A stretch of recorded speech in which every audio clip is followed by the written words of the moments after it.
I'm good. Eventually, what I used to say, whatever has a beginning has an end. So welcome to the end. Welcome to the end of your leave. With empirical facts, I put it to you that you are back on hard facts. Let me attempt to answer the first question. When you say you don't know why you're the one doing Why it. am I the one doing Because you are the man in this relationship. Oh, wow. You have to take the lead, amen? Okay.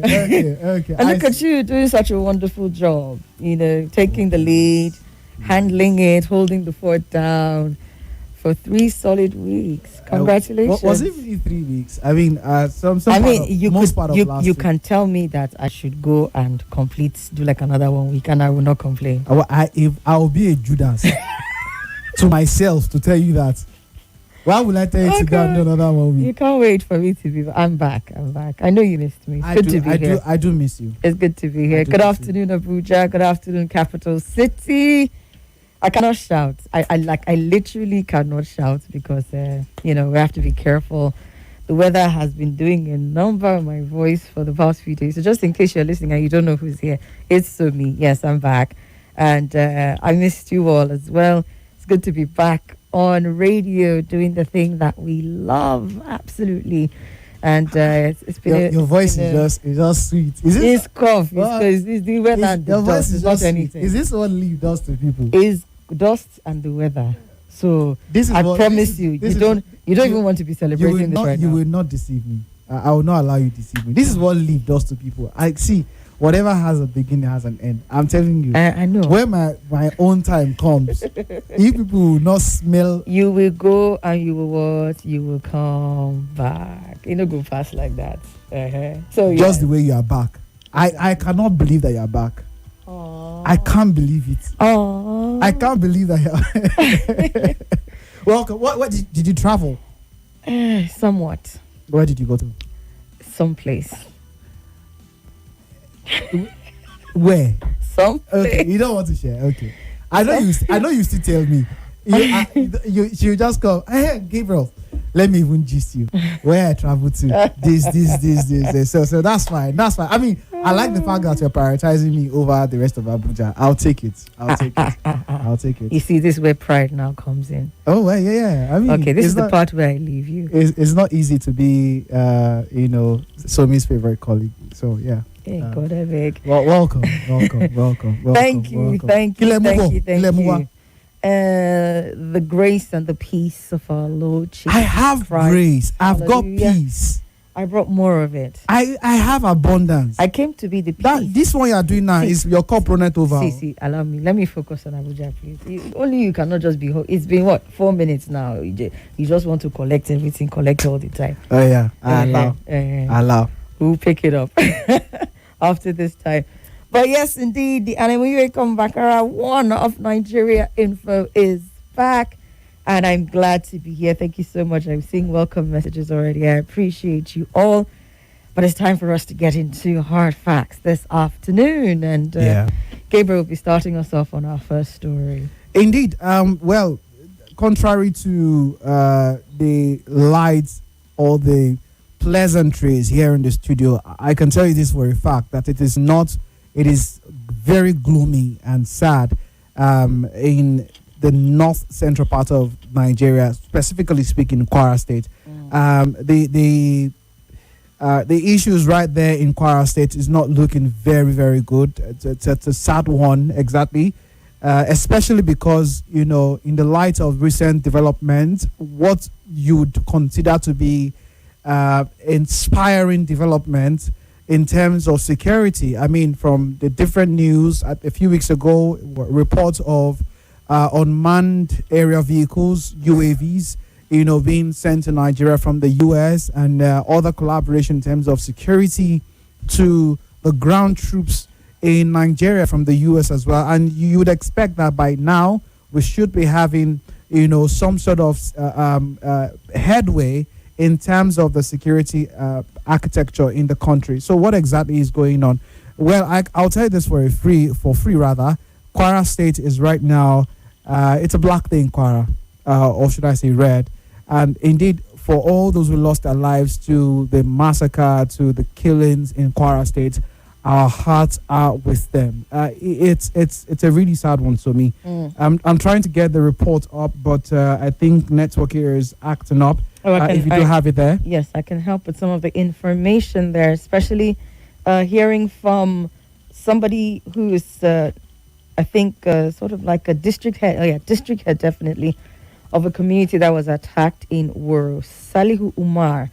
Apparently, I think when the news first broke in the early hours of this morning, if I'm not mistaken, I saw reports that this community had received sort of like a notification of intent, a letter from the attackers that they were going to come. I think Premium Times initially reported that there was a letter sent 5 months prior to the attack. And then as of this afternoon, the head of the district was saying that they sent a letter 3 weeks before. So there's still some uncertainty as to some of the details of that. When I read about the 5 months letter that was sent ahead, or letter that was sent ahead 5 months prior, I was told that, or rather, what I read was that the district head went ahead to communicate, draw the attention of security operatives. I think letter was sent to the DSS, also to some other leaders within the community. But I think they said that the deployment of soldiers that they sent, they eventually left, like some 2 or 3 weeks after the letter was sent, because the attack did not happen.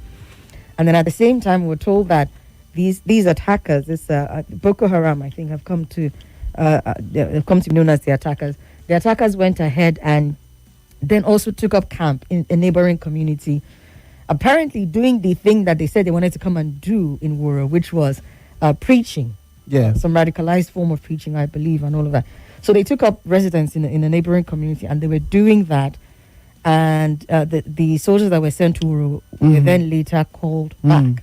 Now, I would have thought, having read that report, that you deploy massively, not just to one community, but to the community and the neighboring community, because apparently these attackers have been known to sort of like spread their tentacles. I was told that the Niger area, which was their base, they were fleeing that area because of sustained sustained attacks by the Nigerian military and all of that. So they fled that community, and they were looking for other places to take up host. And then you now have them, setting their sights on this community and the ones around them, and saying, look, sending letters ahead to say we want to come and do this. Right? So first of all, is the security response, right? You have information. It is critical information. It is intelligence.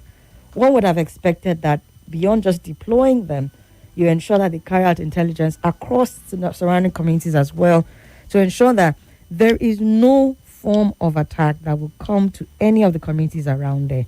So what it is that basically after they sent the letter, they bided their time, and then of course they must have had informants going in to see, okay, is there security, is there protection here? And when they saw that they were completely at their own mercy, they moved in to attack. The district head that was speaking as of this afternoon said that as many as 75 of the hundreds of people that were killed, as many as 75 of them have been, buried? Confirmed dead, but residents say casualties will be much higher. I think when the news first broke, we had reports of over 100. So confirmed 75. And this district head said in this report that the letter was sent to them 3 weeks before, with mentioning their intention to visit the community for preaching. Okay, and he reported to the various authorities, but at the end of the day, nothing happened, and they came and had their way in that community for as long as 10 hours, according to the district head, from 5 p.m. rather, on Tuesday, all the way into the early hours of Wednesday morning. As much as 10 hours. So it's quite saddening to see that even when there was intelligence about activities of these people, when plans of activities of these people within the area, they were still able to operate with such. I do not know, Somi. I don't know what needs to give, what needs to be done, what else needs to be said. these killings happen every now and then. Niger State, Kaduna State, Sokoto State, Katsina State, Zamfara State. These killings happen in all the states, and it's the same old, same old. I mean, you look at a report like this. You know, when I saw the news and all of the different reactions this morning, my heart sunk, Somi. My heart sunk. Why? Not because of the killings in and of itself, which is very sad already, but I'll tell you why my heart sunk. It sunk because why can't there be prevention? You know, you just spoke about something now. There were, there was an information from the Saidiku led faction of Boko Haram to the community that we're coming for extremist indoctrination. This was several weeks ago. Some say 3, some say 5. Let's even say it was 1 week ago. It means that there was intelligence which was cheaply given to security operatives. You know, the funniest thing about the intelligence, apparently, the contact number of the terrorist camp was on the letter. So that's that's one. That's one there. Another one is, so we learned also from report that there was actually deployment to that community and neighboring communities, but they were those troops were what's it called now? They were drawn back, taken back. A couple of weeks after. Yeah, a couple of weeks after. So who gave that order?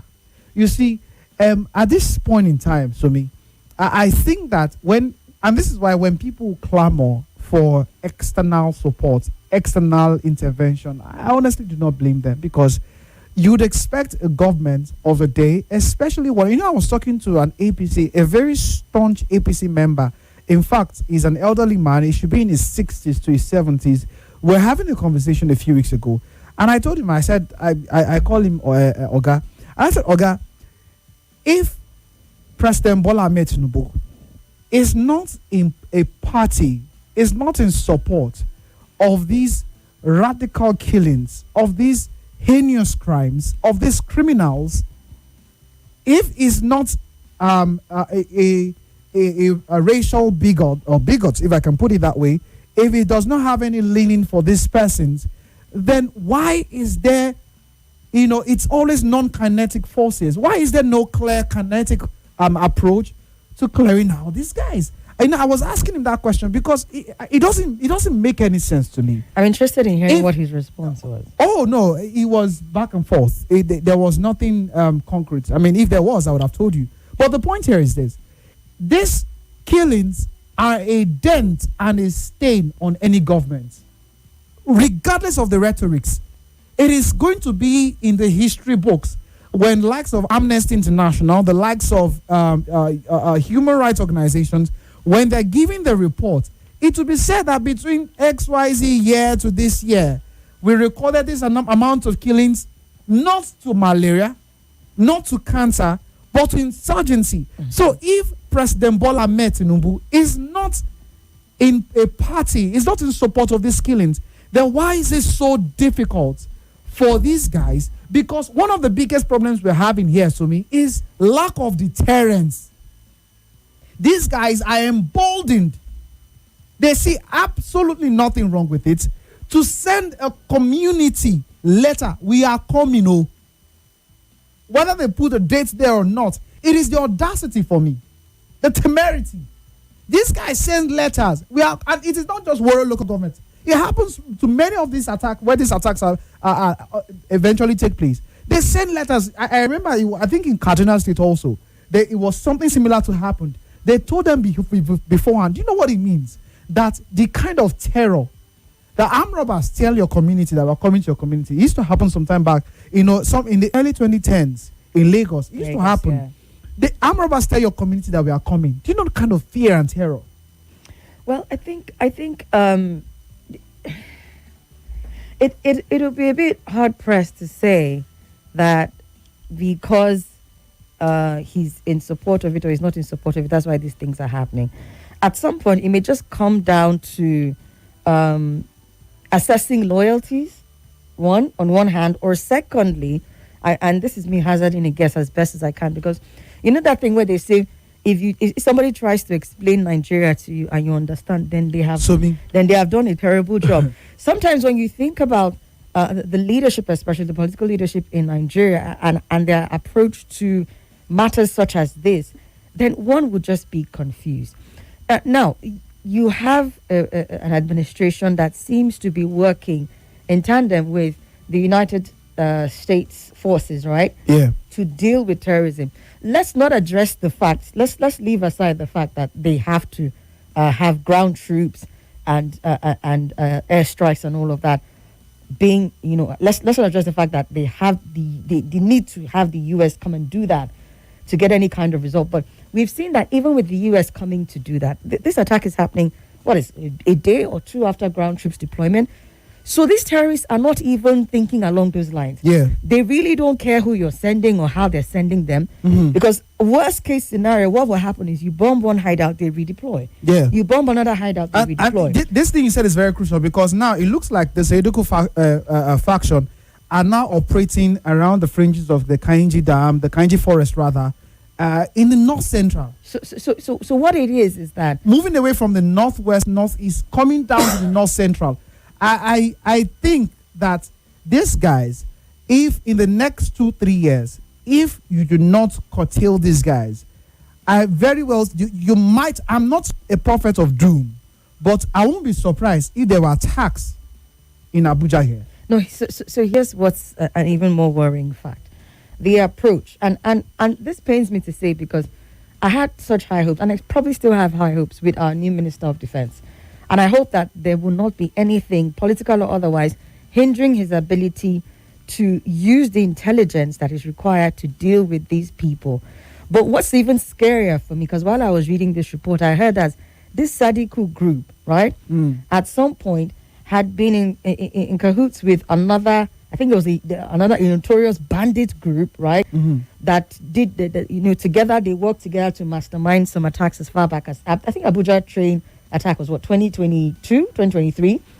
This group had worked with that notorious bandit group to mastermind that one and some other major attacks. Yeah. Now you have splinters, splintering again, forming other splinters. So even if you deal with this group, you still have some notorious bandits groups to deal with. You still have Lacra to deal with. You still have this to deal with. You still have this to deal with. And honestly, it's looking like they don't. Is it that they don't have enough intelligence to be able to cut this thing off? And when I say cut it off, it's not a case of a hydra-headed monster where you cut one and two more heads will grow. It's a case of get down to the source and deal with it decisively so that it doesn't pop up in another way, form, or manner. That for me is the scariest thing, because as long as these groups are empowered, and you mentioned the approach that the administration is taking. At this point, I would say is one of the approaches because, everybody's heralding the U.S., the ground troops and all of that, and they're expecting that there should be more in terms of results with these ground forces coming in, right? So let's put all of that together and give ourselves maybe the next 2-3 months and say, okay, hopefully, whether kinetical, the non-kinetical, everything that is being deployed, if it is being deployed in a way that is targeted at ending this once and for all, then we might have some hope. But if it is not deployed and it's all just political posturing, then what we're going to have is that we're going to keep having splinter groups and splinter groups and splinter groups and splinter groups, and while you're dealing with one, another one is coming up. Because throughout my time on leave, I couldn't help but go through some of the headlines, and I noticed that there were some gains being made by our security forces. One ISWAP commander or supplier or one person or so was apprehended and all of that. But again, the biggest problem that we have is that if you're going to deal with this at the source, at the root from where it is coming from, if you cannot name and shame the sponsors, then we're all just beating around the bush. There you go. You are absolutely correct with your last submission there. Because this issue is not about splinter groups. Yes, it's a problem in and of itself. But I maintain that if the government of the day, the government of President Bola Ahmed Tinubu, is genuinely serious about ending insurgency and senseless killings of people for no absolute reason. It is, I tell you, Somi, under 1 year, a serious government would have cleared, if not more than 90%, if not all, if not 100%, at least 90%. Under 1 year, a serious government. But we have a country where some people hide under religion and are apologists of bandits, of terrorists. You know, it was a conversation I was having with him that day. And I said, it doesn't make any sense. I mean, you talk about certain figures and all of it.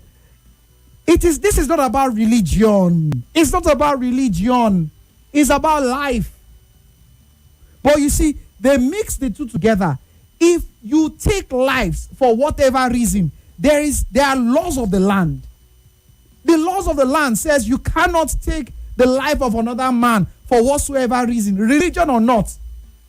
So if someone is a murderer, why is somebody an apologist? Because now we're not even united in the fight against insurgency. Are these people killing people or not? Yes, they are. So while we divided over the issue, that's some of the soft issues that we need to deal with. Who are those people, like you said, who are sponsoring them? Who are the financiers? Which state governments are having negotiations with these people?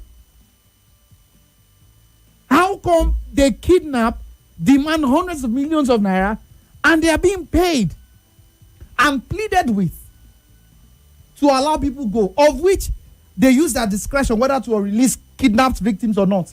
And many times they end up killing the victim. Many other times it turns to organ harvesting. So what are we doing here? So it starts from the president. What is the body language of President Bola Ahmed Tinubu in the fight? What is your body language, sir? What are you saying? And I'm saying this because you look at this kind of report, and sometimes, Somi, we become too accustomed to this news. It's just data. When we think about it deeply, we're talking about human beings losing their lives. For what reason? You come and say that you want to indoctrinate people, and that leads to killing. Why? So now, when people start talking about genocide here and there, some people bring up defense, bring up arguments. Please. So again, for me, because you see, Somi, regardless of whatever it is we say, it starts from leadership. That's why I said, what is the body language of the president? Because I look at the president, apart from some of the other moves, and there's got to be it's like the fight against corruption under President Muhammadu Buhari. There was an identified, everybody can say that this man, at least whether it was successful or not is debatable. But everybody knew that this man had an agenda to fight corruption in Nigeria. And I'm saying, President Bola Ahmed Tinubu, what is your body language? Because now you have different states reacting differently. Some states are saying that we would not allow anybody to come into our state to come and kill our people. Other states are having negotiations. So it is not uniform. Okay, so I was quick to just shift the ball, the ball or whatever they call it, away from the president. No argument there about what you're saying, but the truth is that everything that is happening, and honestly, if we were to assess it very critically right now, as far as our executive leaders are concerned, the president, the governors, everything that they're doing right now is steered towards 2027. The signs are there. Everything that they're doing is steered towards that. That's a bigger problem. Now. So I think as far as security is concerned, you can see that the body language, if I want to use that term, because it's interesting you were drawing the parallel between himself and the late President Muhammadu Buhari. There is an agenda and then there's body language. They are two different things. I honestly was irritated to my bones with the conversation around body language when it came to the late President Muhammadu Buhari so much. I'm not willing to even bring that into the conversation. No. Because the truth is this. It's not even about his body language. It is in his policy decisions. Whose body language? You're talking about the current president, okay. Bola Ahmed Yeah. Tinubu. It's not even about his body language. It is his policy decisions. It is his direction. It is his role in supervisory. It is what he's doing in his supervisory role over all his governors. Some of the failings you have mentioned, no uniformity in addressing security and all of that. Yeah, there are a few things that have been put in place. For example, the appointment of CG Musa as Minister of Defense. Like I said, you cannot throw away the fact that there seems to be, and I say this very cautiously, there seems to be coordination with, the U.S. to end this as well, right? But beyond that, at this point, I'm like, who is the person directly in charge? Can we have conversations with the person that's directly in charge? Because the president has delegated and he has moved on. He's not thinking about insecurity. Because if he is, we should be hearing reports on a weekly basis. Well, sitting with the security chiefs to say, okay, we want to hear what's going on in this part of the country, in this part. We're not seeing that. So it's really not at the top of his list. The most that he has done in this instance now is send a battalion. That's it. He has sent a battalion. Case closed. So who are the people that have been delegated to handle this?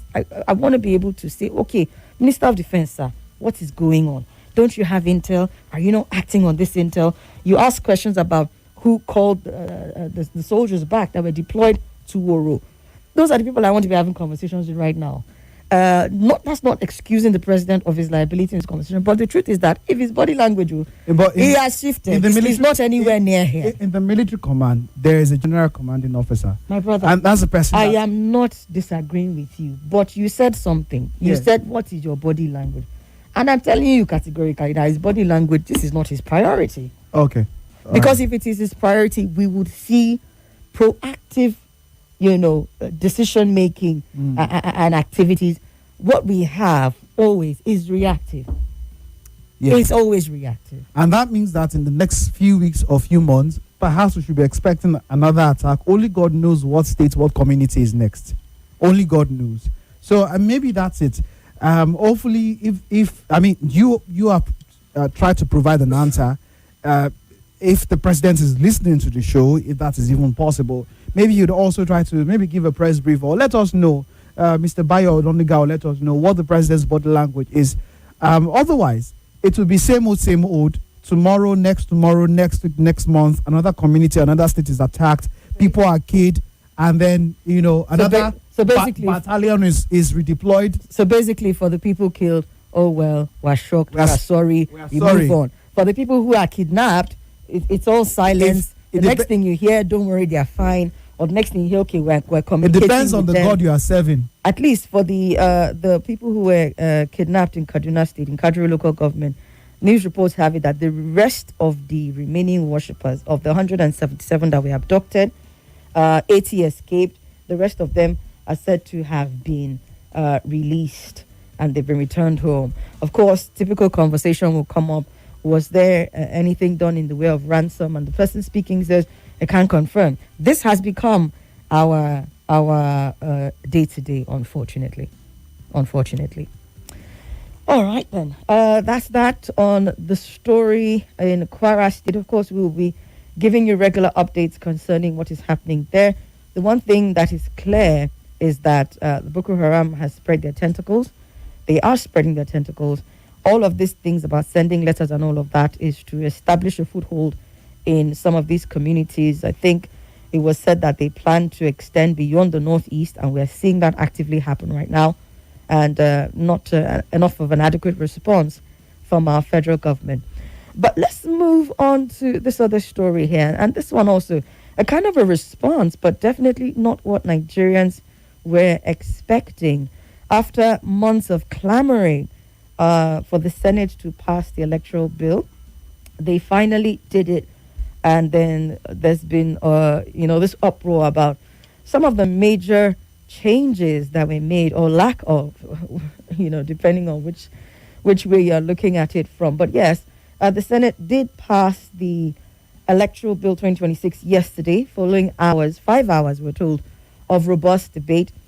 But it rejected a proposal to mandate real-time electronic transmission of election results, while approving significant reforms to election timelines, as well as penalties for electoral offences and voting technology.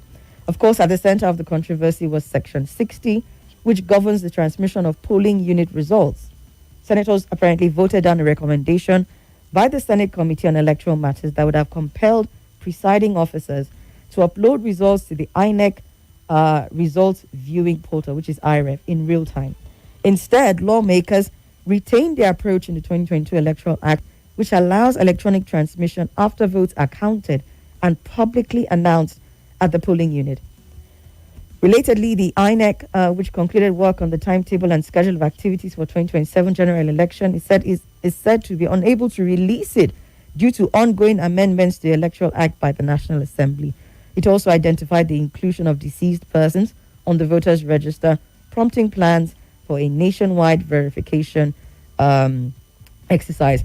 Of course, you've had different parties, opposition, if you would like to call them, raise alarm over these particular changes that were made and the ones that were retained as well.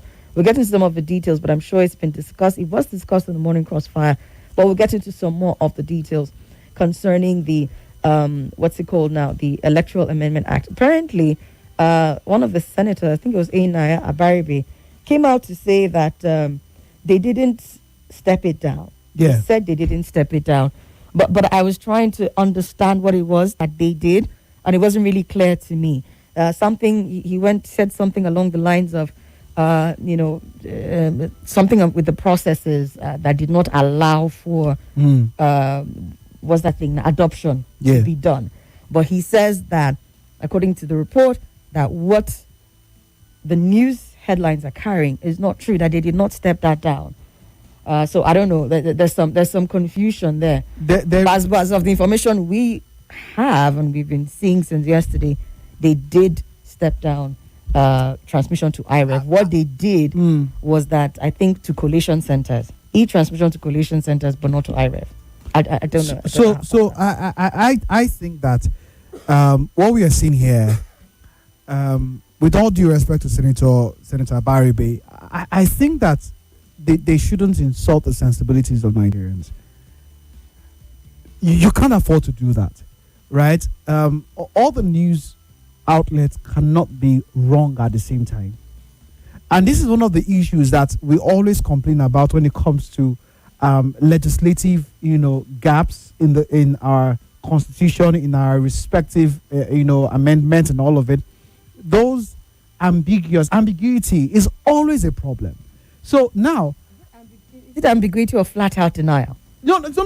You see flat out denial first. I'm coming to that. I'm talking about the Electoral Act amendment in itself now. Yeah. That's what I'm talking about now.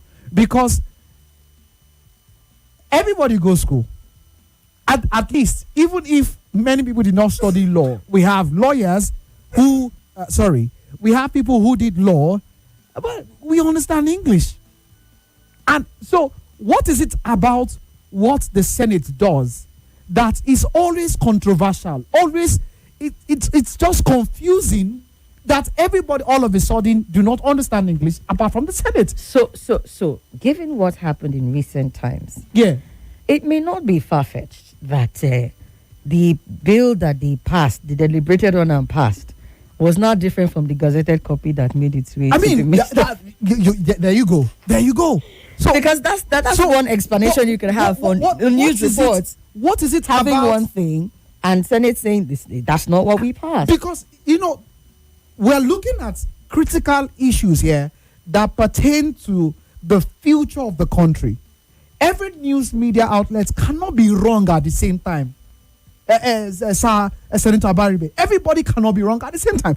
And when I was reading the report, look at I was reading the report just recently. As a matter of fact, while we were on air, and he said the Senate's Minority Caucus clarified that the Senate did not reject the electronic transmission of election results before passing the Electoral Act bill, contrary to widespread media reports. Now, shortly after the report went viral, Senate President Godswill Akpabio dismissed the claims as misleading. So you have two senators now. You have Abaribe and Akpabio, the Senate President. He also maintained that legislators retained electronic transfer as provided. And now, this has always been, because the issue here is this.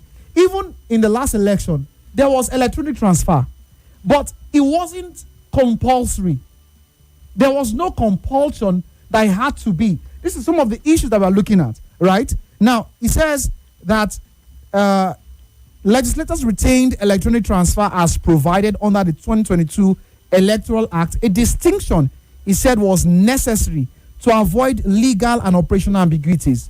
The former Senate Minority Leader, Senator Inaya Abaribe, said the caucus was compelled to address what he described as widespread misunderstanding of Wednesday's plenary proceedings. Since yesterday, the media has been awash with reports suggesting that the Senate rejected the electronic transmission of election results. That is not correct. Now, let me also first of all mention, there is a National Assembly press corps, right? Even you and I, as journalists, Somi, we can't just walk into the National Assembly, into the red chambers, and cover plenary. You have got to be first accredited. So there is how do I say it?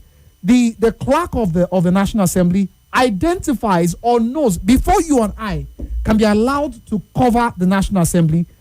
Nigeria Info, as an institution, must first send a letter of or what's it called now, accreditation or whatever it is called, to the National Assembly, meaning that we are Nigeria Info. We are sending Somi and Gabriel from Nigeria Info stables as the reporters to report from National Assembly. So it is not just random reporters that go there to recover the news. So bottom line, it is from the press corps that this gets into the mainstream news outlets. Exactly. The same set of guys that have been reporting news from the Senate, from the House of Reps. So what are we talking about here? But let's look at this statement even more critically, right? So it says here that the Senate president dismissed the claims as misleading. He also maintained that the legislators retained electronic transfer as provided under the 2022 Electoral Act. That's where the issue is. Meaning that they didn't change it from what was in the 2022 Act. Exactly. Meanwhile, what had been a major course of public discourse with the retreats and all of that they had was, it needs to be clearly stated there that it's not discretionary, but it should be mandatory. Mandatory. So if you go by that statement, yes, he is very, very okay. He's saying they maintained it as provided under the 2022 Electoral Act. So basically, it's like saying, people don't know what you're saying. We know more than you. But you need to be very, very clear about what it is that you're saying. After the last election. So they really and truly did not, they didn't step it down. They just maintained it the way it was in 2022. Which is the clamor. The clamor was that it should be mandatory. In the amendment is because after the last election, Peter Obi went to court. President Bola Ahmed Tinubu was in court as well. INEC was in court as well. What was the ruling eventually from the Supreme Court? That it was discretionary. It was not mandate. That was the ruling. And now we are seeking an amendment for it to be mandatory. It is simple English. I don't understand, sir, Senator. I don't understand, sir. It is simple. We are asking now. Apart from even this one, look at some of the other provisions, right? That we're looking at. There was a proposal to impose a 10-year ban on individuals convicted of vote buying, which was also rejected. They stepped that down. What they did instead was increase the fine from 2 million to 5 million buying or selling to 5 million. Because now they according to with the 2-year prison term retained. What it was 2-year prison term in the 2020 according to them. So according to them, they are saying that it's going to be disproportionate. I think I know English, Somi. I think I know English. Are you sure? I'm not sure anymore, to be honest. I'm not sure. They kind of make you want to question. I say, sir. I know. Sir, disproportionate. How? Because what we need, these are elements that are injurious to the electoral process. We need strong deterrence so that people don't do it. You know that if you are caught vote buying, if you are doing it, you already know that if they catch me, I'm doing 10 years. You already know. But now, you're saying that disproportionate. And maybe I also need to go back and read some of these things and educate myself more time did not permit. So I was changing the engine oil this morning, and while I was trying to read and prepare for the show, I was changing the engine oil because the thing was black. This man said, "Oh, before I can spoil the small engine we are managing." But the point exists to me that this is some of the problems, and it's from the perspective of a citizen who is hopeful that we're going to have the framework, legal framework, give us some more hope, some more. We can have a stronger, more trust in the process. More trust. Thank you so much. More trust in the process by a legal, not by just a Mupiton, not by the INEC chairman, because the INEC chairman can do as much as what is legally the legal framework presented to him. Mm-hmm. And these are the issues. It starts from the lawmakers. It starts from the lawmakers. Well, as you can see, I need to go back to school. What's that thing it is? And go and learn There's English. something the callers always tell me when I'm like, oh, we need to, we need to push for this, we need to push for that. They always say that they're not going to make the kind of changes that will put them at a disadvantage come the next electoral cycle. So why do they think that these changes will put them at a disadvantage? Why do they think so? Well, that's a question for them to answer. But let's quickly look through some of the other changes that were in the amendment. They seem to forget that their positions are not appointive. They seem to forget their positions are elective, meaning they are there because of some people. Some people voted to put them there. They are there for some people. These positions. I honestly think our politicians are way past that point. They don't believe in that anymore, especially with all the posturing that we've seen from last year going into this year, and the more that we're going to see going into 2027. All right. What they are doing basically is fine tuning it. As a dear analyst and friend, I call him my friend, whether he's my friend or not, but I consider him a friend. Who is that? Peace for Nigeria. He would say that what it is basically is they've taken the decisions. They've pretty much put themselves in the offices already. They're just going through the process to finalize it. That's what we're seeing at play here. So, if you have any hope for 2027, Nigerians, I keep saying this and I'll bring it back to you. At some point, we have to take it back. We have to take it back because this electoral act, I was very particular about it. I'm like, you see this electoral act, the amendment, as well as the constitution, we need to sit with these people. We need to sit on them. Whatever it is, to put the pressure on them, to let them know that they cannot get away with some of these things. But here we are. They have retained what it was in the 2022 Act, which means that they're definitely going to go the same way. What's his name? Mahmoud Yakub went. I'll tell you something. When it comes down to I'll tell you something. I wish Senator Barabé did not come out to make any clarification. Even if he did not, I wish Akpabio did. I wish he did. The top man. I wish they didn't, because if you're going to as well do it, I was eagerly reading the report. I was eagerly reading it because I wanted to see what is the rationale behind what they did. No, you came out to debunk it. Okay, now offer some explanation. There's no explanation. Like I said, they have said what really and truly is the position. It's semantics at this point, whether you're saying they rejected it or stepped it down or they did not. Quickly, a few other changes that they made, and then after the news, we'll come back and we take your phone calls. Election notice, according to the Electoral Act 2022, must be issued at least 360 days before the election. They reduced that number of days to 180 to allow for more flexible scheduling. This is as passed by the Senate, yeah? For the candidate list, Electoral Act 2022 had it that parties must submit lists 180 days before the election. Senate reduced that to 90 days they said though some drafts initially proposed 210 days, but reduction to 90 days from 180 days. Also concerning the smart card readers or other technology, that vague term that I had also made reference to at some point, what they did was they've officially replaced smart card reader with BIVAS. So we don't have that ambiguity there again. And also for voter ID, where you had in the 2022 Act, physical PVC is the sole mandatory requirement. They retained PVC as the mandatory requirement and rejected electronic/downloadable IDs. For the NIN, which was quite an exciting part, I think that will be made available for new voters in subsequent elections. And then other ones that Gabriel and I already discussed. All right, let's make way for the news. Dorcas standing by. When we come back, we'll open up the phone lines and get your thoughts on everything we've discussed so far. Stay with us.